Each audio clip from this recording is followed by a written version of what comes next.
Morning, everyone. Welcome to Pulaski County Fiscal Court meeting. If everyone would please rise. We want to do a moment of silence. Count our blessings every day that we're just glad to be here. Appreciate what we're doing in Pulaski County and across the state. And just take a moment for about 30 seconds to just give thanks.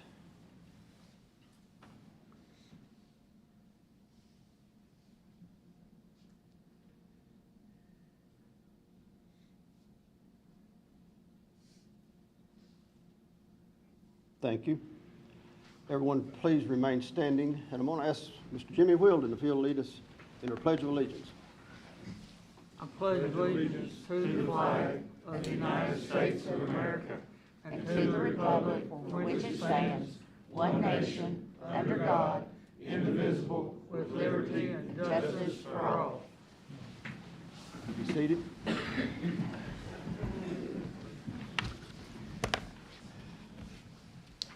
We'll call this meeting to order. Good to see everyone here. First thing we will start with is approval of the minutes from the previous meeting. Could I have a motion to approve? Motion. Is there a second? Second. Mr. Wilden seconds. Is there any discussion on the minutes? Give you a second to look over them. Make sure there are any corrections, if they need any corrections.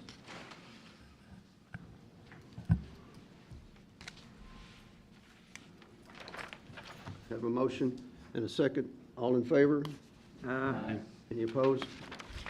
Motion passes. In old business, I got to add something here. This Foothills Academy $1 million grant they are getting, it seems like we just keep doing paperwork on it. I've had another resolution come to my office this week, and we just need to move on a resolution to accept a bank account as a revolving fund. I think we've done all this before, but they keep saying we're establishing a housing revolving fund. If I can get a motion on that to accept that. The money will eventually get here from Frankfurt, but they want to see it go through the court to make sure it's official. I'm asking for a motion to establish a housing revolving fund. It has to be a separate account. Motion. Mr. Renshaw makes a motion. Do I have a second? Second. Mr. Turpin seconds. Is there any discussion? I got one thing. I think some people are getting confused of what this grant's for. We're just a pass-through for it. It's Yes. to build a transitional building for Yes. foster kids coming out of foster care. They're aging out at 18-year-old. Of foster care, and they need some place of transition while they go to college and stuff like that. So correct. that's what this is for. That's correct. Any other discussion? I have a motion and a second. All in favor, say aye. Aye. Any opposed? Motion passes.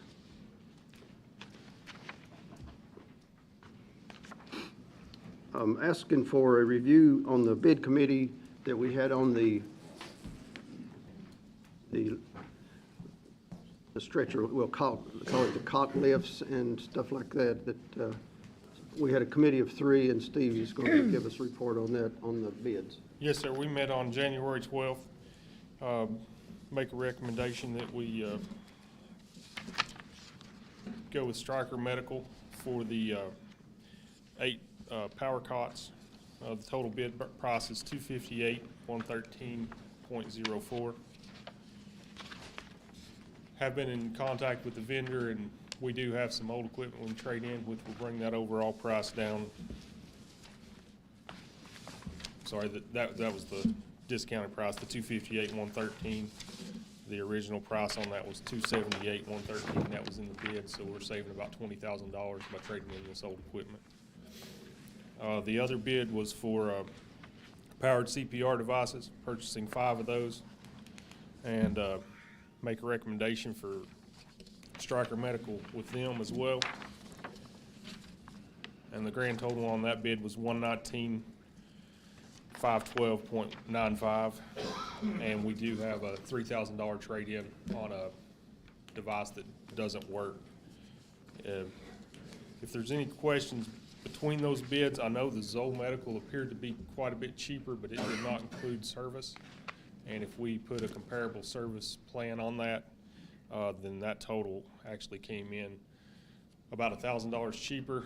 And then they have a disposable item every time that CPR is performed with their device that would cost us about $10,000 per year. So the life of the contract, we would end up spending quite a bit more with the Zoll Medical. So that was the reasons behind our decision. I have one question on, and it would be on both of those. With the trade-in equipment, the 3,000 and the whatever, 20,000. is that in writing with the bid or no? It was not in the original bid. It is an offer that they. Okay, we would extended. need that in writing Okay. to comply. I have it in email, so I can get you a Thank copy you. of that to make sure that it meets all the needs. Any other questions on any of that? Any questions? Is there warranty on this equipment? Yes, there is. The maintenance plan for the 4-year life, anything that tears up, they repair. And there's no charge on that during the 4-year plan. So during the 4. It'll be 4 years on So that. are you saying we have to replace all this in 4 more years? We would have to rewrite the service plan. Rewrite The service estimated life on both of these pieces of equipment is 7 years. 7 years. Yes. The items that we're replacing was purchased in 2007. And so you can see that through our maintenance program, we extended that life much longer than what they recommended, but we did keep working equipment that way. The warranty amount is in, or the extended warranty amount is in these numbers? Yes. Okay. And I just have one budget question on that. I just want to verify that with Joan, that this money is coming out of the ARPA fund based on the commitment we have with the Yes, it city of is. Somerset. Yes, it is. Okay. I definitely want to thank the court judge for getting this equipment. This is something that will definitely improve our employees, and also it'll help the citizens of this county. So thank you. If the court's inclined to accept those bids, they would need to be accepted with the provision that the credits that were discussed are included in the bid price as a credit. So I'll make a motion that we accept the bid with the provision of the credits being put in. Mr. Renshaw makes a motion. Do I have Mr. Turpin seconds? More discussion? All in favor of accepting the bid with the credits, say aye. Aye. Any opposed? Motion carries. We will go into new business. First of all, is there any other old business to be brought before the court? Go to new business. I've asked for a grant application process. As many of you know, we are applying for grants. Seems like to me almost daily. We're working on stuff daily to provide more funding. I know we're working with Congressman Rogers' office on funding, and then several grants are popping up daily on my email list. And I just want permission to go ahead and fill out and file for grants going forward without having to come to court, because we're going to continue this process. This is just not something we're going to do the first month. Anything else that comes up, instead of having to ask permission from the court to go for grants, so we can start moving forward. Then before we do it, we'll apply and ask permission for that, but so we can go ahead and do our paperwork and keep the funding mechanism moving forward. I'm just going to ask if a motion to approve my grant process going forward. Motion. Mr. Renshaw makes a motion. Do I hear a second? Second. Mr. Turpin seconds. Is there any other discussion on that? Yeah, I do have one little bit of discussion on that. Now, yeah, if another agency, like, let's say, the 109 board or something else wants to do a grant, they still must inform you that they are doing it. So you have an idea of, Yes. like if solid waste is doing a grant or somebody else is doing a grant, they still need to inform you. And somebody brought up to me yesterday, there still may be, I'm sorry. I'm so sorry. I forgot to do that. Everybody check their phones. Thank you, Mark. You're welcome, the hard way. But there may still be a time or two where you may have to come back to the will court have to to. do resolutions and stuff, so. We understand that. We'll have to do that. I just want, this motion's asking for permission just to proceed with grants instead of waiting until the next court meeting in order to get approval to start. Because some of these things run out. We got a lot of stuff that's going to run out the 31st of January that we have to have in. Some things we find out at the last second we need to get done, so I don't think the court should have to approve that, just go ahead and do it. He would still need to come back to the court for approval of acceptance of the Right. grant, so. Most of these grants require 50/50 matching funds. They're 80/20, a 80/20. lot of them. We're doing 80/20s. And a lot of it is just asking for funding on complete projects. So we're moving on a lot of stuff. I have a motion on the floor. Any other discussion? I have a motion and a second on the floor. All in favor, say aye. Aye. Any opposed? Thank you very much. Judge, I do have a bit of good news that is along the lines of what you were just discussing. It seems to me, I was talking with Compass Financial, they do our financial advising.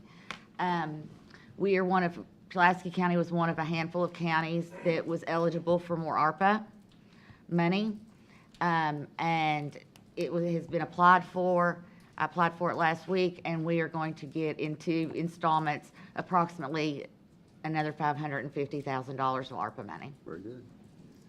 Awesome. Thank you. with low restrictions. Good. We'll take all we can get. You're welcome. Thank you.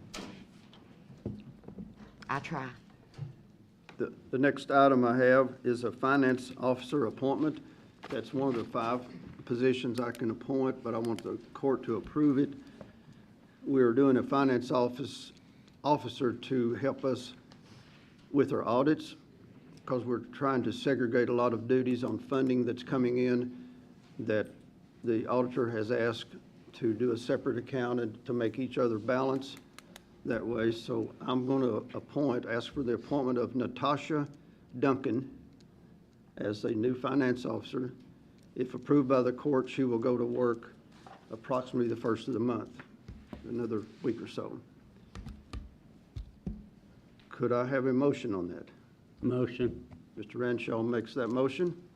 Do I have a second? Second. Mr. Turpin seconds. Any discussion? Just pay structure, do we have to approve that too? It's listed on the salary. Yeah. It should be, a finance officer has got a structured salary there as a starting pay. Any more discussion? All in favor, say aye. Any opposed? Thank you very much.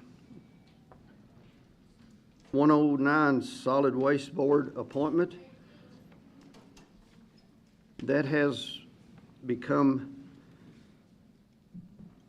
a point of being, having someone appointed because of the passing of the former Joe Dungan as a board member, and his term expires, his original term expires May the 26th, so I'm asking to fill that appointment till May the 26th of this year, his unexpired term. And I want to ask the court to approve Gerald Hines as the new board member to fill that unexpired term. Motion. Mr. Wilson makes a motion, and Mr. Renshaw seconds. Any discussion? All in favor, say aye. Any opposed? Motion passes.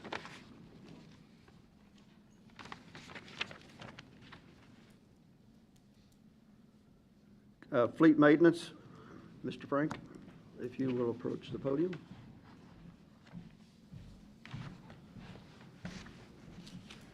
got two service contracts that are up for renewal. One is for our breathing air compressors for our fire departments, and it's for $10,440.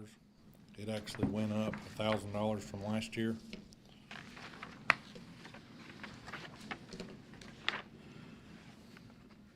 Motion. Second. Have a motion and a second. Mr. Renshaw makes a motion and Mr. Wheeling second. Any discussion on that? All in favor say aye.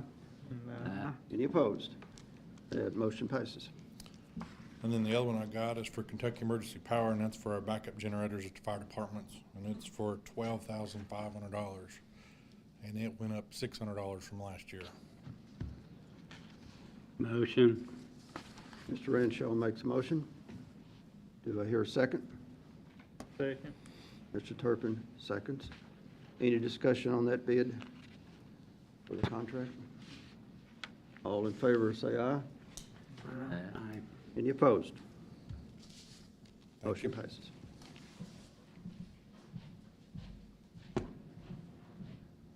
We have county clerk report on the employee handbook and whatever Tim likes to do, or someone else.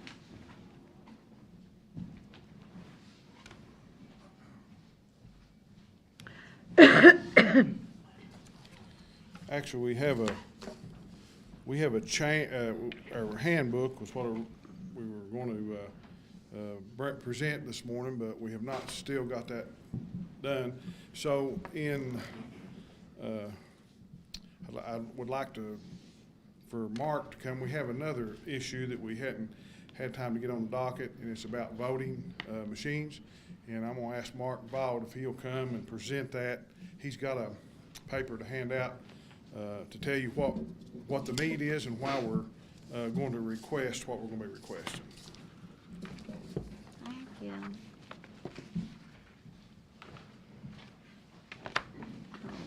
Jimmy, how you doing? Thank you, Mark.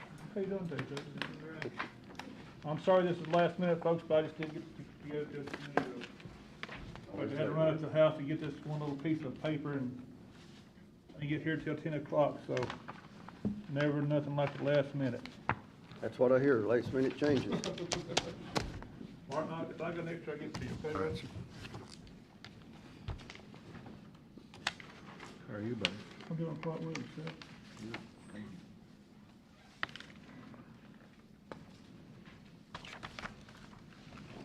One for me, Martin, you gotta look.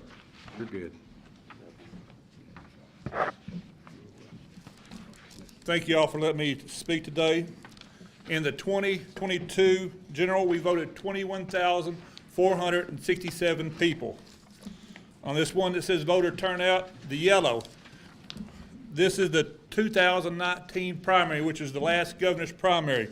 As you can see, Pulaski had 47,000 people. We voted 10,000 people, which is a turnout of 21%, which is not that big.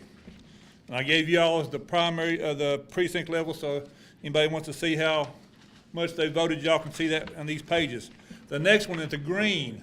That is the 2015 primary, another governor's race. This governor's race right here is very similar to the one we're facing now. We had Matt Bevin, Hal Heiner, and Jamie Comer running on the Republican side. Like I said, it didn't generate any interest at all. It voted 7,800 people, which is barely 16%. I'm expecting around, if we vote 30%, that's 15,000 people. We can handle that with no problem. If you go to the next one, the orange highlights, that's the 2019 general turnout. As you can see, it's a little bit more robust. We had 21,000 people vote then. In the 2018 midterms, we had 23,000 people voted. Last year, we voted 21,467, so there's a little bit less turnout. More people, I don't know why that was, but it was. Anyway, so this right here, 21,304, that's about our capacity. This last race in 2022, we reached our capacity. If you can see on this other handout, the half page is the first full page shows you where everybody voted at. We had 6,661 people vote early. That's over 3 days. So we had 9,000, 21,000 people, so we had 15,000 people vote on election day. And that busted our seams just about. We bent, but we didn't break. I don't know if we can handle another race like this. I hope we can. But anyway, as you can see, Oak Hill Gym voted 2,000 people on election day. Science Hill voted 1,791 on election day. Nancy voted 1,341. South Kentucky was a total mess. They parked everywhere. They voted 2,169. They're at overcapacity there. Rocky Hollow, 1,883. They're about at capacity too because they had parking issues as well. Old Shotwell Gym even voted 1,143. Only gave them 800 ballots, so they had to print 300 ballots on site. Burnside, 572, which is not a bad turnout for a last minute addition.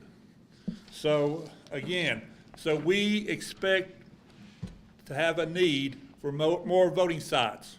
We've got one in the works, but like I said, we're not gonna worry about it during the primary. We're gonna wait till the general I don't know, we may sit there and make this new one.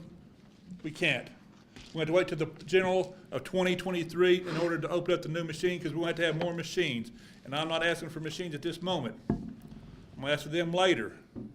What I'm asking for now is our e-poll books.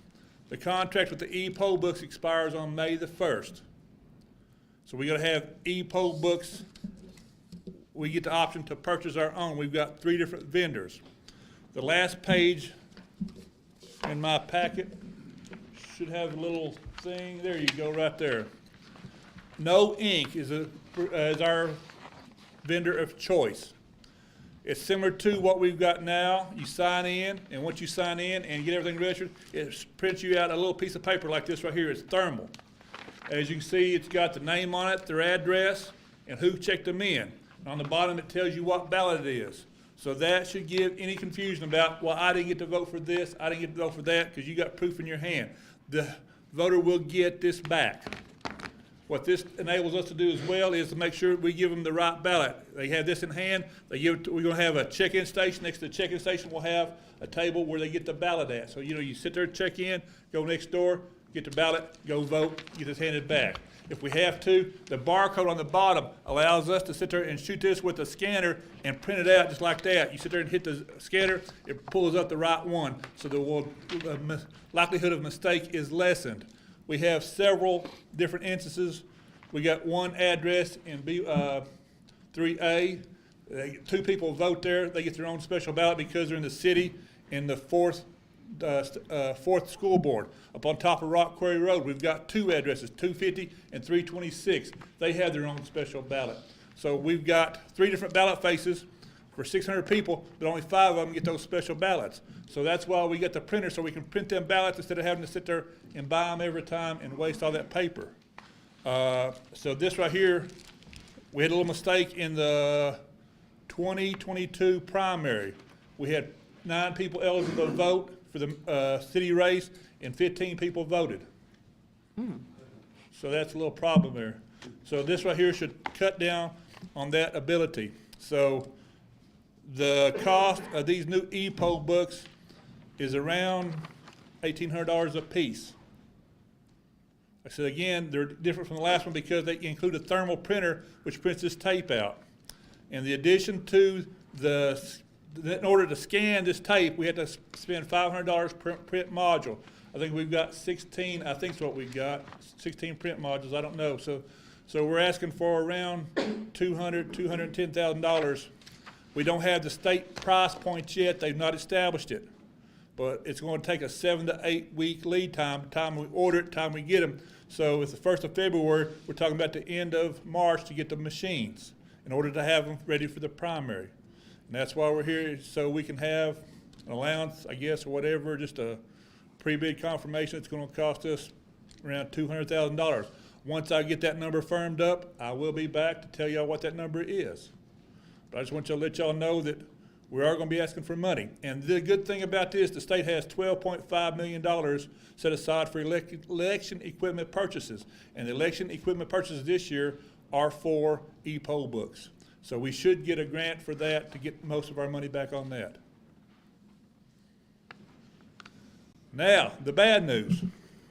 With the new machine, the reason why we had to cut early voting out at Shopville. One of them was that we didn't have enough equipment. We only have 75 e-poll books, of which 73 work. We're asking for 100. That's where the $200,000 number comes in at. $190,000 for that, $190,000 for the e-poll books, another $8,000 for the scanners. So that's roughly where I come up with the $200,000. So if we open up another one, another site, it's going to cost us 2 scanners and a print module. We have enough ADA accessible once we don't have to buy one of those. And they're around $6,000 a piece, so that's $18,000. So if all goes well, probably around June, I'll come back in here with my hat in my hand and begging for more money for another site. And then, the bad thing is, on the last page of this numbers turnout, in pink, y'all can see what we did in 2020. We voted 31,000 people, 3,764 to be exact. That's 32,000. We're 10,000 votes under capacity right now. So that means we're going to have to add more voting centers, and that's going to be a 2024 project. Me and Tim have already talked to one site. We think we got lined up for the general. We can't have it in the primary, so that's why we're not opening it up sooner. But it's a bigger place that may handle 2,000, 3,000 with ease. And I've talked to Pat Richardson, and he's gonna let me in at the new Burnside Elementary. I think they're slated for completion in 2024, is that right? Yep. So he's already said I could use it. It's gonna be a nice facility there. So the parking problems at the Jordan, that'll be a thing of the past in 2024. So we're planning on a 2024 capacity. That's what our main goal is right now, to increase capacity so we can handle another general election like we had in 2020. Is that right, 2020? They all run together, folks. Like I said, we had 21 days of early voting then. We're down to 4 now, three early voting days now. So, I mean, we voted 30,000 people, only voted 5,600 people on election day. So we voted 2,500 early. Like I said, that's why we didn't have the problems with what we had. I thought I made a mistake here. I thought that people would take the early voting to heart. They've not. As you can see my numbers, 6,661 on 3 days. 15,000 on election day. Why they wait for election day, I have no idea. We're trying to think up of a campaign we can do cheaply where we can get more people to vote early. I said Tim's gonna hand out a little old card there that shows what early voting days they are. Every time you come in, register your car, you're gonna get that card. So that's one of the plans we've got right now, to try to sit there and get more people to vote early. If we get more people, if I can turn out 10,000 people, I only need 20,000 on election day, which may turn down the supply, but again, until 2024 comes here, we won't know. So we got to plan accordingly. So I don't think I need any money right now, but I'm going to tell you, I'd like to have $200,000 for the e-poll books between now and June, between now and 1st of March, or I don't know whenever the state gets the number ready, we'll come back and get a firm number. We'll ask then. Like I said, in June, I'm going to ask for 3 machines so I can open up a second site. And then in 2024, in January, I'm going to ask for more equipment so I can have more sites. And the good thing about 2024 is that's why I'm waiting until 2024, because they have another $12.5 million for equipment. And then we can ask for another grant there to maybe pay for some of that. So right now, I'm not asking for money, but I will. Anybody has any questions? Yes, sir. I do. I know we spent a lot of money so far on. That's new correct. Like I equipment. said, and just Laurel County, they've got 48,000 voters. We've got 50. They spent $400,000 on their initial purchase. We're at $300,000 right now. And the other thing is voting places. In my district, people from Mount Victory's got to either come all the way to town or all the way to Shopville to vote. And a lot of them, and same thing with even some people out in Haynes Knob. I mean, I had a few phone calls that says, look, I'm not going all the way to town to vote. I mean, we used to be able to vote in those precincts. So can you please consider finding a precinct like White Lily where people can go so they don't have to go all the way to town to vote? White Lily, the 4 precincts that we're talking about, Mark, Mayfield, Colo, and Mount Victory. They have 3,078 voters in that precinct. And when you look at it, it takes up the entire Eastern County. You go down to A106 Firebrook, we've got 2,500 people there. West Burnside County, right below it, we've got 2,500 people there. And they're just like little slivers. We've got 5,000 people within 2 miles of that place. Out there, we've got 3,000 people within 8 miles, of a central voting center. Like I said, we look. I said, Mike asked us to find a place in Burnside, and we looked for 2 years and found one. Like I said, if you had a place to go, the thing of it is, it costs money. Every machine costs $6,000. I'd have 2 machines, 2 scanners, and a printer, and a handicap module. So you're talking $20,000 to set it up. Then I have to have people to man it. I pay them $200 for election day. At the minimum, that's $800. Mount Victory had like 150 people vote there in 2018. I spent $700 in for 150 people. I spent $700 at Firebrook and had 1,100 people vote there. So you can see the I'm disparity. talking about a more central location for the That's people fine. in Haynesville. You find me What about one. like the White Lily Community Center? Why couldn't that be used as a central location out that way for Mount Victory, Haynes Knob, and areas like that? So they don't have to travel all the way to town to vote. Well, like I said, Because they feel disfranchised because they're required to drive, some of them 20 miles to go vote. I understand that. Believe me, I understand that. We got people who are registered in Wayne County. That's what I'm working on right now, is get the people from the Wayne County portion of Nancy. Some of them, I don't know why they're voting in Nancy, but they want to. They're 15 miles out from the county line, or 6 miles out from the county line. So I don't know. I was gonna say they have to go to Wayne County, but they don't, because when they're at Union, they're 3 miles. But that's a problem. We got 666 square miles. Some people are going to live on the outskirts. Some people have to drive 20 miles to come to Walmart. Some people have to drive 20 miles to come to the courthouse.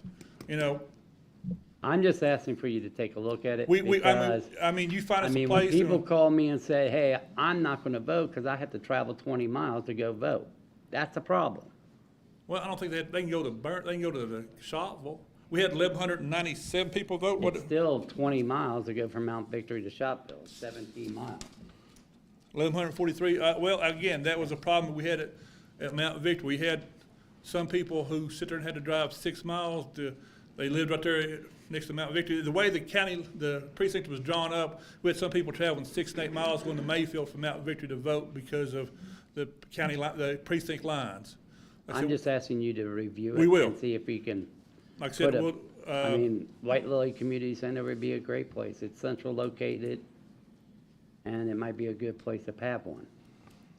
well, like I said, you sit there and take in Mount Victory, Colo, and Mayfield. I guess that'd be your potential draw, and you'd probably have around 2,200 people voting there. That'd probably be your max, because a lot of Mayfield will still vote at Shopville. So we'll look at it. That's all we can do, look I at it. appreciate you taking a look at it. It's just gonna cost us money, but and that's another trouble, manpower. I had a lot of trouble manning my eastern districts. I don't know why, but when you got sparse population like that, the people won't get out there. I don't know. I just had Did a lot we of problems. advertise it that you were looking for help out there? Constantly. Okay.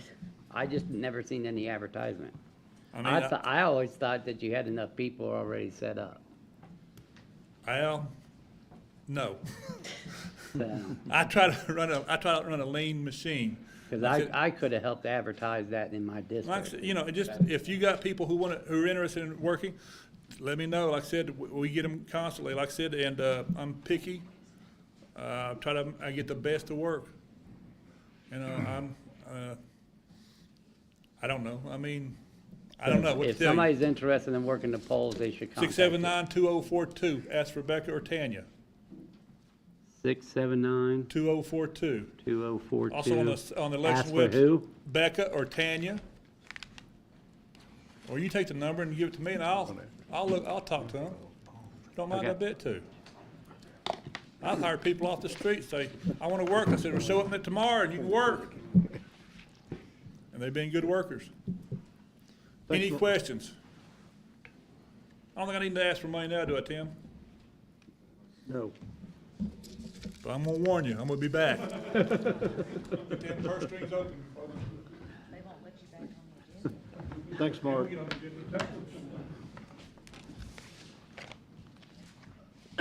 All right, we'll move to the next item of business. I'll let Martin have the floor here. Thank you, Judge. The next item on the agenda is the opioid settlement, and as the court knows, we have been participating in that litigation for about the past 3 or 4 years, and a year or so ago, there was or in the last calendar year, there was a settlement, and it's a nationwide settlement, but we're a part of it. I think there's about $26 billion in that settlement that was recovered. We have to file a claim, and there are metrics that decide how much money each entity gets, and those metrics were approved by the federal court in Ohio that has kind of handled this litigation. So Joan, a week ago, she sent our claim in, and so they will, I don't know how long it'll take. Some counties have gotten some money already, so we should be getting some. $1,000 is our first installment. Yeah, and this money has to be used. It's like I say, it's not to repair potholes in roads. It's to repair potholes in families. So it's to be used going forward as kind of like abatement for treatment, education, and that sort of thing. And there'll be more money coming. These are long-term settlements. Some of them are up to 20 years where they pay out. But we need to go into executive session, not right now. We can wait and do it at the end of the court, Judge, if you want to. But Yes.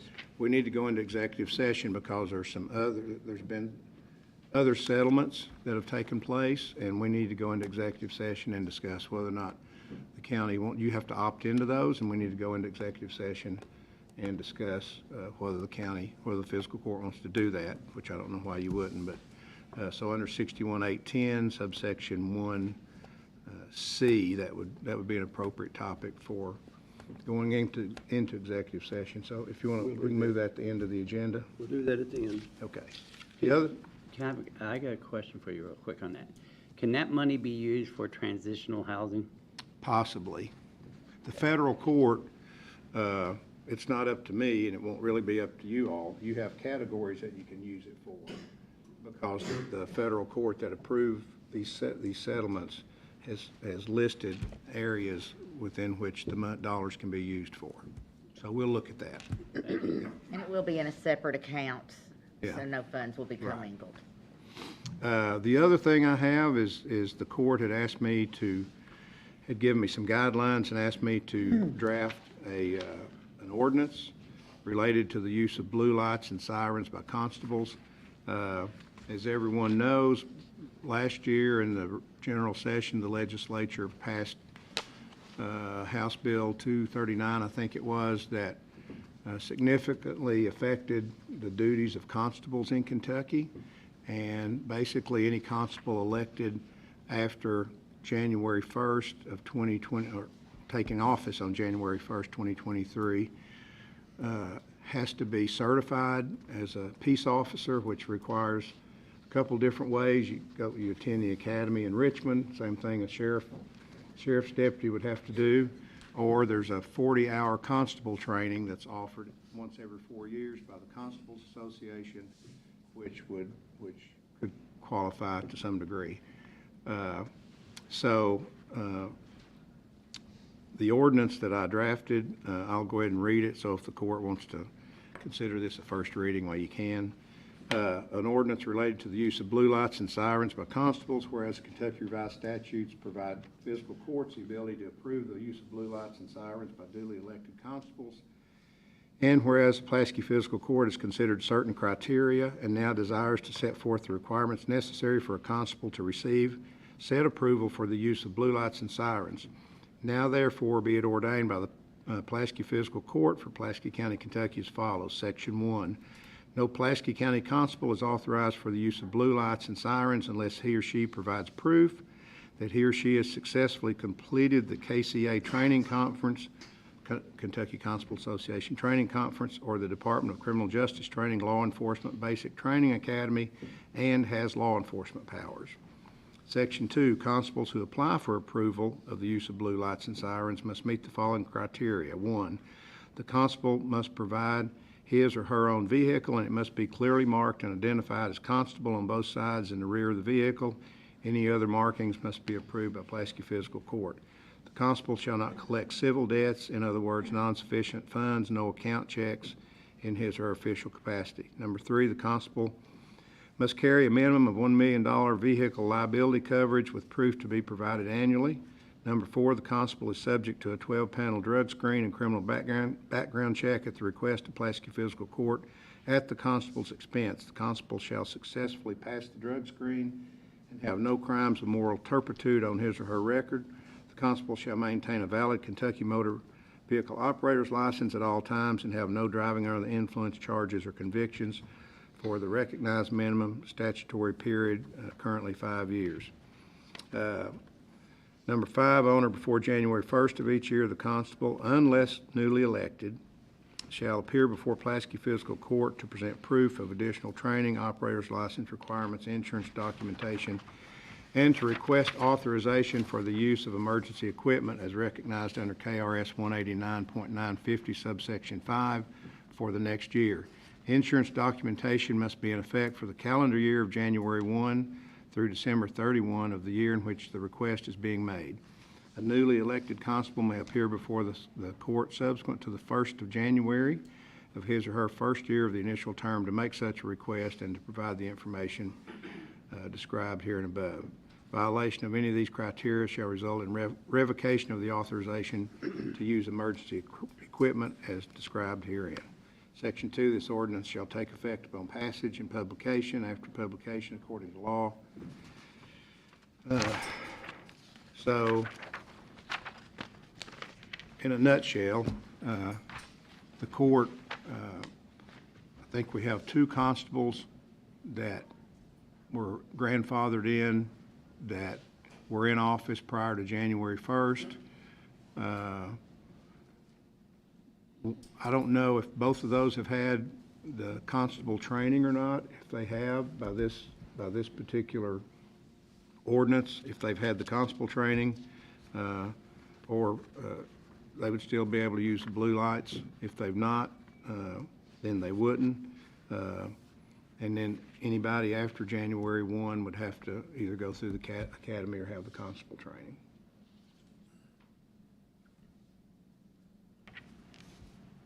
Any discussion?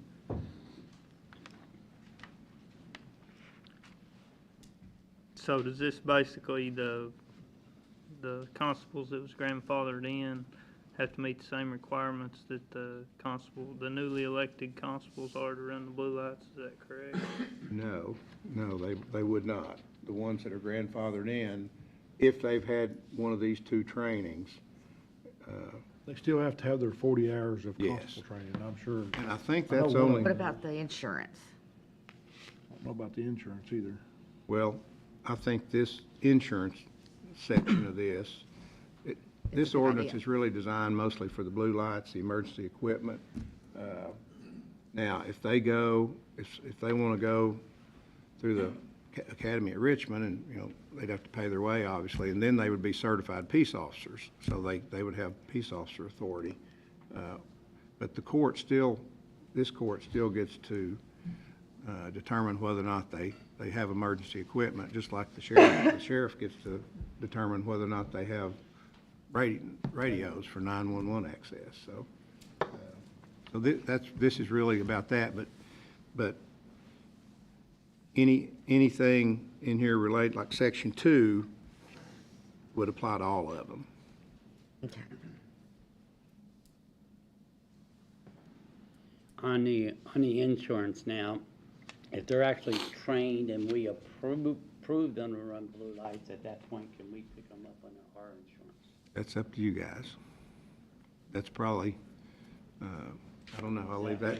I don't think it's a good I think idea, in the but past, they've been covered underneath our insurance, am I right? I but- personally don't think that's a good idea. Okay. We got a meeting with Keiko, insurance folks at 1 o'clock today, so, That'd be a good question to ask them. I mean, I know you can do it, whether or not it's a good idea to do, creates a lot of liability. And we've been in that, and we don't want it. Yeah. Need to vote for the first reading of this? No, we gotta vote to advertise it, don't we? Just vote to advertise. This can be considered the first reading, you can vote to advertise if you'd like, and if you want any changes made between now and the second reading, well, just let me know. Make a motion to advertise. Second. Have a motion from Mr. Strunk and a second from Mr. Wilson. Any more discussion on the item? All in favor, say aye. Aye. Any opposed? Motion passes. That serves as a first reading.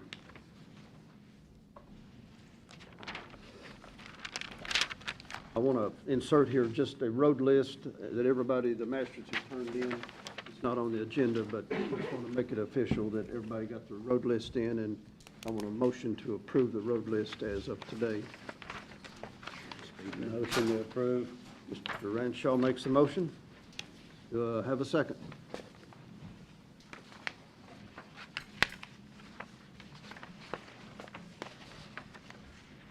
Second. Mr. Strunk seconds the motion. Any discussion on the road list?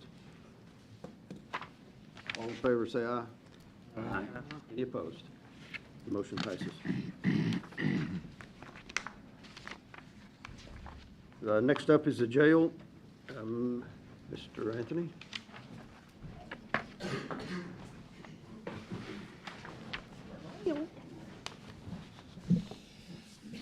Good morning. Morning. Morning. I actually have two things on the agenda, which I'd like to bring up today. One was already on the agenda. The other one's just kind of been a late arrival. The first thing I'd like to ask the court for is to bid a new body scanner. The body scanner that we've got now is about 6 or 7 years old.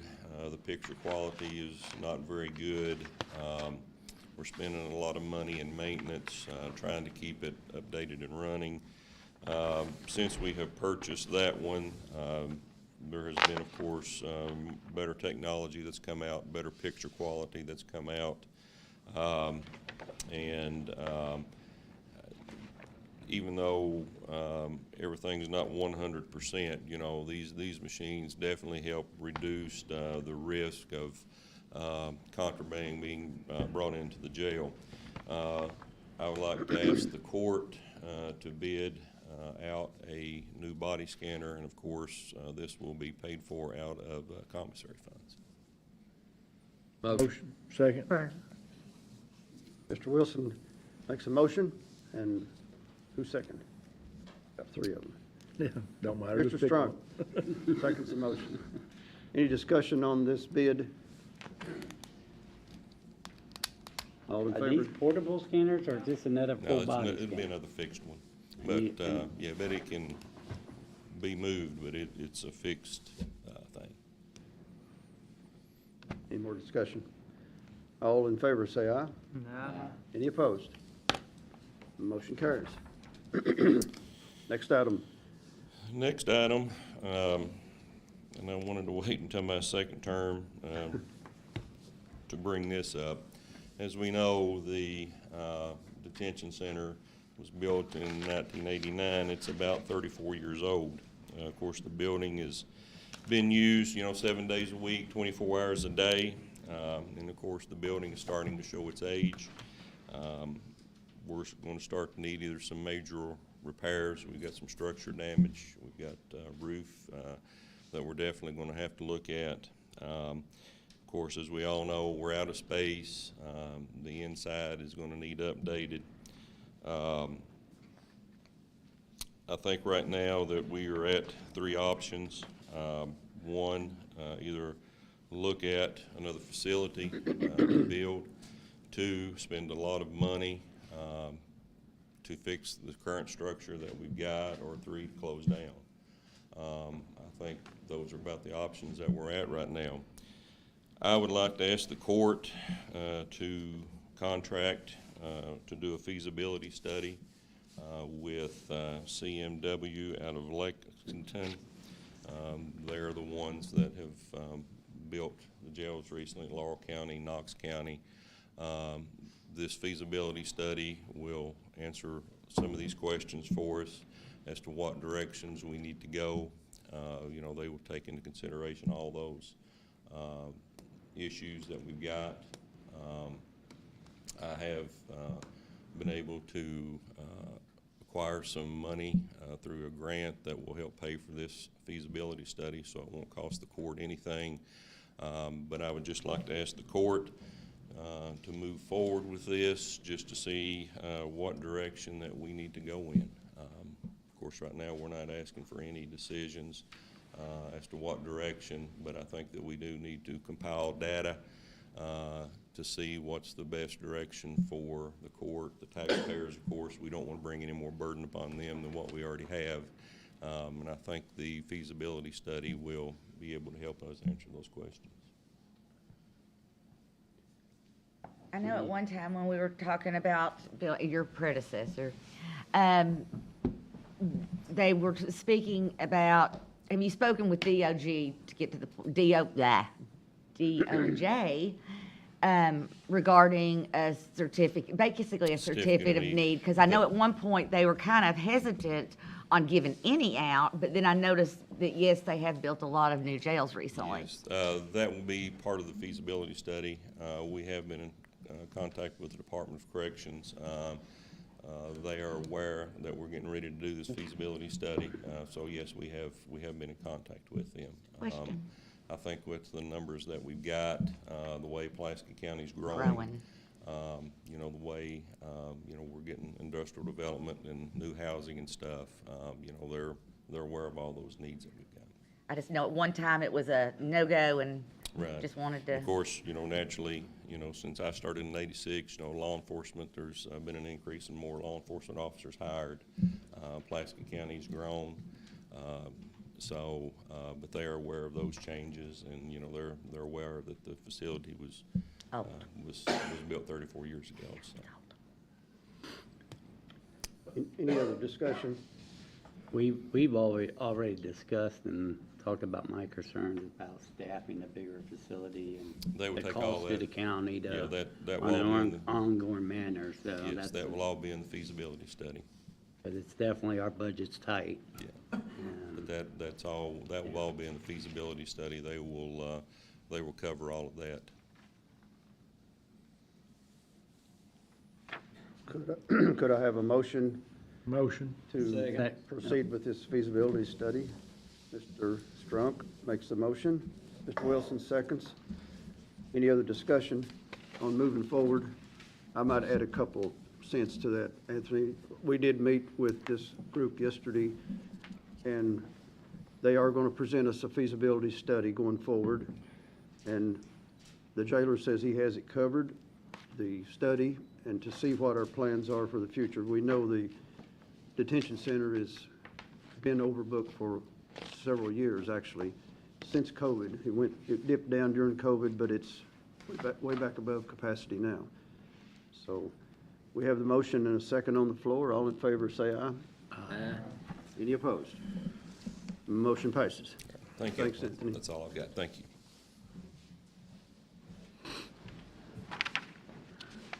Treasurer's report. Yes, if you don't mind, I'm gonna go off script just a little bit.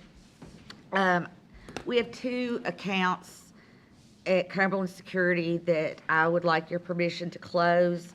I was kind of holding out on them. They're both the CDBGs. One was for the senior multi-housing unit, and then one was for the utilities assistance. I was waiting for information back from the people who were doing the Foothills Academy. I hoped that one of those accounts would be able to just change the name, but they never called me back or emailed me back. So I would like to close those two accounts. It'll keep our banks a little less. So all that money's been given out to, Oh, yes. they were both grants? Is They were that what it both was? grants, yes. They were both CDBGs, yes. And that, those And they're closed and project is complete. complete. Motion. Jimmy gave you one. Second. Mr. Wildern made the motion. Mr. Strunk second. Any discussion on this, closing these accounts? All in favor, say aye. Aye. Any opposed? Motion passes. Okay, thank you. Next item I have is the quarterly statement from July 1, 22 to December 31st, 22.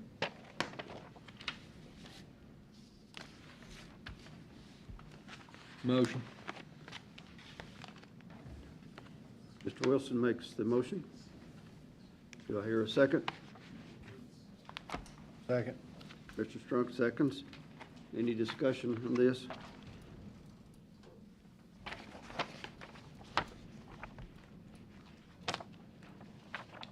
Call for the vote. All in favor, say aye. Any opposed? Motion passes. Next item I have is our budget transfers from general fund, road fund, LGEA, grant, fire, and the ARPA fund. These are basically housekeeping to move money around within the budget to make different account numbers whole. Motion. Second. Mr. Strunk makes a motion. Mr. Wheeldon seconds. Any discussion? Is a lot of this money that you're transferring into these accounts, are they coming from reserve money? It all comes from, you can see, I mean, the from account is reserved. Okay. And I'm waiting for a budget amendment that we've already passed the first reading. I'm waiting for a budget amendment so I can advertise it back from the state. It should be here any day, and that'll put more reserves in, so. And are we having to put more money into these accounts? No. Because That's what made our budget look bad. Yeah. Because we were spending our reserves, but we hadn't transferred it into the budget. Right, we just haven't moved it around. Was that your question? yeah, I was just wondering if we're transferring more money from reserves this year compared to previous years No. to offset expenses. No, and the, excuse me, the money in reserves is already built into the budget anyhow. So it's not like we're having to use new money to complete these accounts. It's basically like moving, in your own thing, we expected to have $250 an electric bill and it was $300. Oh, well, you just have to scoot it over. It's not any change of actual funds. I'm just wondering if we're actually having to put more money into these accounts I don't from the normal know. money we have in reserves. Are we having to add additional than prior years? Because like the cost of everything going up and stuff like that. So far, no. This, of course, is the middle of the year, so we wouldn't get a real good judge until the end. I mean, we've had some things that have cost more due to, Diesel and tires. correct, and- yes. I mean, everything's gone up. And most of it, we could budget for. A lot of it, we haven't been able to because inflation has risen quicker than anyone expected. 'Cause I know diesel's gone up and we blew through all of our money we had allocated for diesel, allocated for tires. So now we're gonna add more money to But offset we that, did, but the one thing is we blew through the money on diesel. We haven't blown through the reserve. Right, so, It's just, it all goes on what you want to spend reserve on.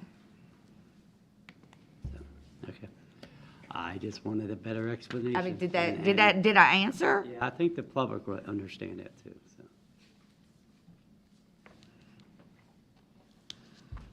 Do we need a motion on this reserve? The transfer. Do I have a motion on to move the money around the transfers? Housekeeping. Motion, Mr. Wilson makes a motion, Mr. Renshaw seconds. that's fine. All in favor, say aye. Aye. Any opposed? while we're on the financial side, I don't want to keep, Motion on that. Yeah, we already had a motion on that okay. one. Do we- Go with the first ones. Oh, okay. All right. All we very need to do is vote. That was in our conversation. And good. Okay. All right, sorry about that. I don't want to beat a dead horse, so to speak, but on this budget transfers, we have ran through the budget of the road fund and the fire fund as exposed to last court meeting. It's pretty well exhausted from the previous 6 months. So I asked the department heads, and I want to be very careful with this, most of my department heads sitting right here, I want to ask to watch overtime because this is going to really get into us going forward. I have requested everything come across my desk as timesheets, purchase orders, checks, anything dealing with finance that I want to get a hold of this because it's got out of hand. We've had massive abuse of overtime in the past, and I don't want that to go on under my administration. So I want to ask the department heads to ask their employees to get their work done in an 8-hour shift. I can understand if we have a tree down of a night or a snowstorm or something, that's excusable. We have to perform those acts. But let's try to get our work done in an 8-hour shift. Don't come in and not get your work done and then proceed to put in overtime just to pad the payroll, because we're at that point now that we have to watch that going forward. That's all I ask for us to do going forward, because overtime does eat us up. I'm watching those very carefully, and I don't want to see any abuse of our county money, because it is taxpayers' money. That's all I have on that. We are, I have one more item. all right, go ahead. Well, I do have one fund transfer. It's from the general fund, and it goes to road fund, and it is in the amount of $200,000. Motion. Second. Mr. Wilson makes a motion, Mr. Strunk seconds. Any discussion? All in favor say aye. Aye. Any opposed? Motion passes. Thank You got any more? No, I'm done. Thank you. Thank you. We have 2 places to go into executive session, but I want to do the citizens' comments first, if we have any, and then we'll go into executive session to deal with a couple of issues. Anyone have citizens' comments? If you do, approach the podium and state your name, where you live, and we will listen. Good morning, Judge. My name is Kyle Dow. I live in the north section of the county in Eubank. And I kind of wanted to piggyback on what you just spoke about in reference to the road department as well. So first, before I do, Mr. Wilson, I know last night at 7 o'clock you took a call. So one, I wanted to thank you, but also apologize. Late in the evening like that, it's kind of hard to be that guy to make that kind of call, right? But thank you, and I appreciate it. So to piggyback on what you were saying, from a community standpoint, obviously I know this court looks a lot at public safety, right? Okay. I know you got a budget to manage, a county to manage. There's a lot of factors that go into that for this court. I think the community as a whole kind of understands that to an extent, right? Personally speaking, dealing with budget, workforce issues, we all have those, right? It seems to me, as far as the county is concerned, and I know Mike and I have talked about a specific instance on my property, but I also know of other instances in the county where we seem to almost Band-Aid a problem, right, when it comes to the road department. Obviously, things that are out of our control as far as Mother Nature, things of that nature, emergency situations, we got to address those as they come, right? That being said, it seems like that from a standpoint, we have a lot of Band-Aids being applied, right, instead of permanent fixes. My question to the court is, you know, it's a fine line to walk, I know that, right? But how do we, as a community, right, because I know in discussions with Mr. Wilson, me and my 5-year-old son spent our personal time and my personal money to fix an issue that should have been addressed in the first place and done right, so to speak, rather than just Band-Aid a problem, okay? So my question and what I would present to the court is how are you guys, and I know all of these magistrates work very hard and try to maintain, I know miles and miles and miles of roads, right? And that's a hard thing to do. But as a court, how do you guys plan to address, rather than Band-Aiding problems and spending funds that are a Band-Aid versus a permanent fix to a problem, especially on these roads? How do you plan to address that? Well, as you know, we have a new road supervisor, and he is doing a very good job. The first 3 weeks we've been in office, and he will take a look at every project we're doing, and we will plan on doing a better job, not just putting a load of gravel in or patching a pothole, but we will, I don't know the specific problem you're referring to, but we will take a more in-depth look of stuff that we don't want it just reoccurring. We are working on a master road plan right now with the magistrates to include all projects and move forward with a good plan of doing a permanent fix, as you're asking for, instead of a Band-Aid. Well, Mr. Wilson can attest to this, and that's a prime example. You spoke of rock, right? You know, rock's very expensive. I've hauled rock into my property to correct problems, right? But at the same time, you know, when we take a situation where we have a drain, for example, on an easement on a road, right? I deal with easements with utilities and roadways every day in my business. With that being said, you know, when we take fix a problem and then we take a load of rock, right, and then we dump it on top of I don't want to say dense grade, but maybe 57s or whatever they put down, right? We dump that right into a situation where we already have a drainage problem anyway. Mr. Wilson can attest they've done that at my property. That whole load of rock, it's now in my property in my yard after a rain, right after doing it. The fix to that was bringing another load of the same rock, placing it right back in the same location instead of fixing the problem with slate rock or shelf rock, the larger rock to contain the wash off from the water, right? So we spent money on the rock, we put it down, it washed onto my property. Mr. Hatfield, you can probably attest, I know I deal with this every day. When projects like that happen and then they cause damage to someone else's property, then that probably opens up the door for legal issues on damages, right?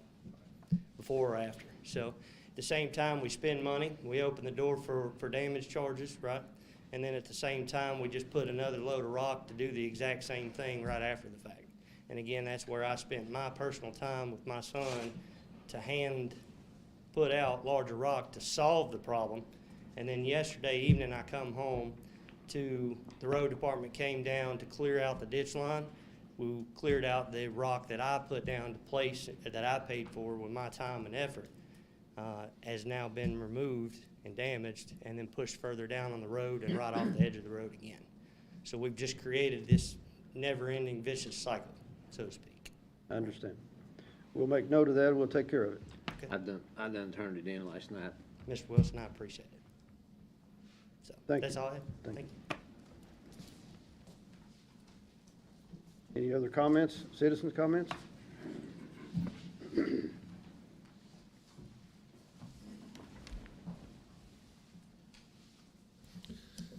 Hello, thank you. My name's Bob Boone. I represent the Pulaski County Agency for Substance Abuse Policy. That is a local coalition, and we work to build safer community here in Pulaski County.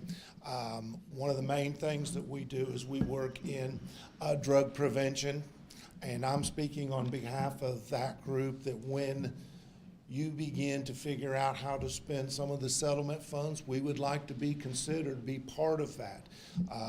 You know, we feel like we have a lot to bring to the table, and we can help figure out what goes. We, you know, we only get $20,000 a year to spend locally, and we do spend that all primarily within our schools, but we not only work with school children, but we work with the community and adults, and of course everybody's aware of the drug problems we have. So I would just like, you know, Mr. Hatfield, your consideration to reach out to us.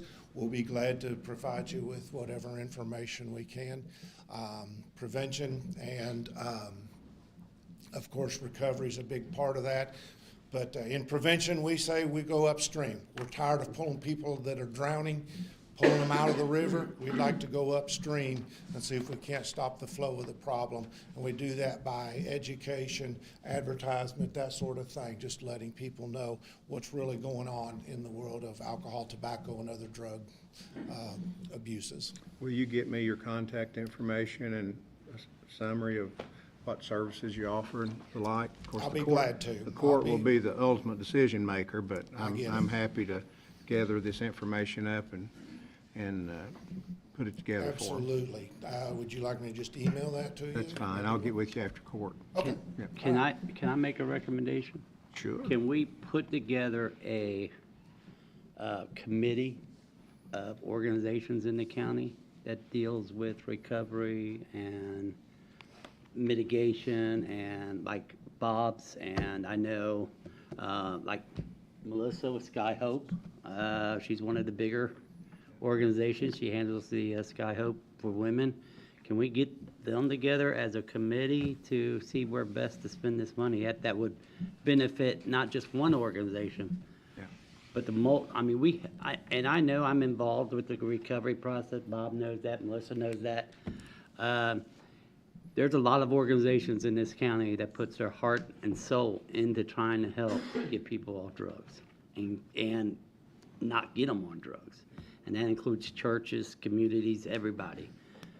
We need a committee to put together to make sure we're spending this money wisely. Yeah, I think, and that was going to be my recommendation when the money actually gets here, is that the court, the judge, put together a small working group that could actually do that, because otherwise you're going to have people, I mean, you know, when there's money, everybody wants some of it, but you're right, it's got to be spent the right way and where it's most effective. So, yeah, absolutely. All right. Any other questions? Thank you. Appreciate Thank the you. time. Thank you.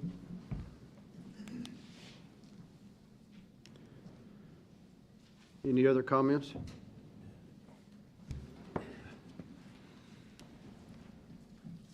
Good morning, everyone. Mark Daniels. I'm in Mark Ranshaw's district. I had a quick question or a concern for Mr. McCollum about the jail. If I remember correctly, he mentioned he's using a company out of Lexington and to see the feasibility of either repairing or rebuilding the jail. But if he mentioned this same company also builds different jails. So how accurate of a report are we going to get if they're, you know, they may be pushing to rebuild the jail, you know, instead of refurbishing? You know, that's my concern. Have we checked, you know, other areas or other companies to get an accurate report of what we should do for the jail? We can do that going forward. This is just a feasibility study to see the needs and the cost. Because the guys we met with yesterday, they're very good at what they do. Okay. This is probably the best expert in the state on designing jails, whether we use this group or not.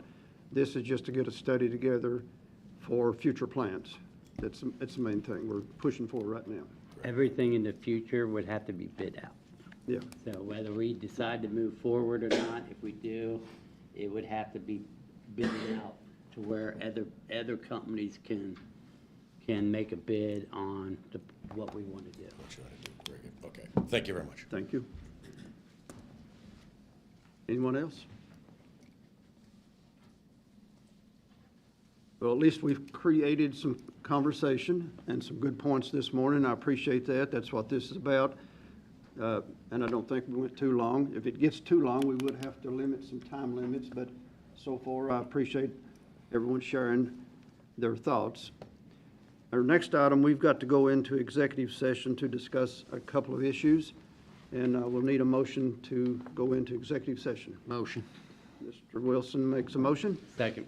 Mr. Ranshaw seconds. We'll be in executive session for a bit. You're welcome to stay. Then when we come back out, we will continue our discussion.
we on? Need a motion to come out of executive session. Motion. Second. Mr. Wilson makes the motion, and Mr. Wheeldon seconds. All in favor, say aye. Aye. We are now out of executive session, and we will continue with our court meeting. And I can report that there was no action taken back in executive session, but I would request some action to be taken out here with regard to the national opioid settlement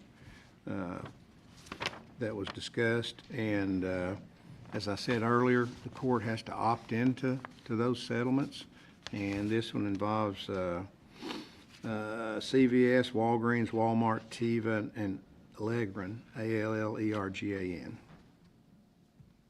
But, so we need a motion for Judge Todd to be able to execute the paperwork to opt into this settlement, this portion of the settlement. There should be more coming down the road, but, and I guess I said it, this one's a $20 billion national settlement. Make a motion to approve the opt-in to receive money from this settlement. Mr. Renshaw makes the motion to opt in. Do I have a second? Second. Mr. Strunk seconds the motion. Any more discussion? I know with this new settlement that's just been announced, $20 billion on top of the $26 billion, we're up to about $46 billion nationwide now on this settlement from these drug companies. So we want to make sure we do things correct to get what we can, because we have all been affected by it. We have a motion on the floor. Any more discussion? All in favor say aye. Aye. Any opposed? Motion passes. Do I have a motion to adjourn? Motion. Mr. Wilson makes the motion. Do I have a second? Second. Mr. Turpin makes a second to adjourn. All in favor say aye. Aye. Any opposed? We stand adjourned. Thank you all.